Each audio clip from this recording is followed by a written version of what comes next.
Bonjour et bienvenue sur le plateau de Topcom.fr, le portail de la communication par ceux qui la font. Aujourd'hui, nous allons parler d'Experience Makers, cabinet spécialisé dans l'élaboration et le déploiement de modèles économiques d'expérience client.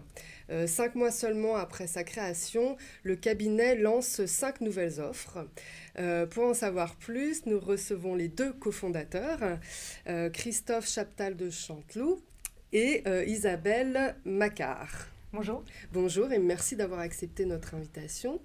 Donc le cabinet a été créé en avril dernier. À quels besoins souhaitiez-vous répondre à ce moment-là? Le bien Experience Maker, c'est un cabinet en stratégie de transformation. Et quand on l'a créé, on a fait un constat assez simple, c'est qu'il y avait beaucoup d'acteurs qui étaient dans l'expérience client, qui est un terme aujourd'hui assez courant, d'autres acteurs qui faisaient du modèle économique, mais il n'y avait pas de consolidation des deux axes. C'est-à-dire qu'il n'y avait pas de modèle économique d'expérience client et de mise en pratique. Donc nous, ce qu'on a créé, c'est un cabinet qui est spécialisé dans la modélisation économique de l'expérience client, collaborateurs et partenaires, jusqu'à la mise en œuvre opérationnelle. D'accord. Et qui sont vos clients? Alors, nos clients sont des grandes entreprises et des ETI, que ce soit en fait de services ou industriels. Banque, conseil, audit, agroalimentaire, mais aussi collectivités locales et territoriales. Voilà. D'accord. Et vous avez lancé 5 nouvelles offres. Pouvez-vous nous en dire plus? En fait, si vous voulez, au départ, il y a l'expérience client qui était l'offre de base. Et comme on est en amont stratégique et aussi en développement opérationnel, nos clients nous ont demandé de mettre en avant des expertises qu'on avait par ailleurs, qui étaient liées par exemple à la marque employeur, par exemple à la transformation digitale, par exemple à la création de Fab Lab et de Data Lab, par exemple à l'accompagnement à l'innovation, puisque aujourd'hui on doit considérer que l'expérience client, ça ressort d'un écosystème, et que dans un écosystème il y a des parties prenantes, et chacune des parties prenantes actionne un levier sur une expertise particulière. Donc en fait on a créé 5 nouvelles offres pour pouvoir s'appuyer sur des expertises qui étaient demandées par nos clients. Et pouvez-vous nous parler d'un projet en cours, pour nous donner un exemple? Alors, on est très content. On vient de recevoir un projet en fait de Fab Lab Data Lab dans le conseil, dans un cabinet de conseil et audit, voilà, pour positionner leur Fab Lab. Donc, c'est très intéressant puisqu'on va s'occuper enfin du modèle économique d'expérience client d'un Fab Lab de manière à pouvoir le positionner et lui permettre en fait d'être évidemment attractif et qu'il soit évidemment réalisable, mais aussi qu'il soit pérenne. Comme vous le savez, il y a beaucoup de Fab Labs en ce moment qui malheureusement ferment leurs portes. Donc, nous, on est là aussi pour aider de manière à que les Fab Labs et les Data Labs en fait, génèrent de la valeur et soient pérennes au sein de l'entreprise. Voilà. D'accord.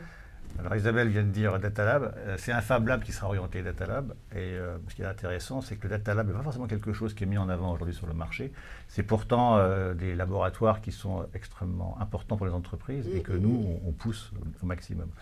Alors on a également d'autres projets sur lesquels on est en train de mettre en œuvre nos actions d'intervention. Une banque qui est spécialisée dans le B2B sur un nouveau modèle économique, donc là on intervient sur la modélisation.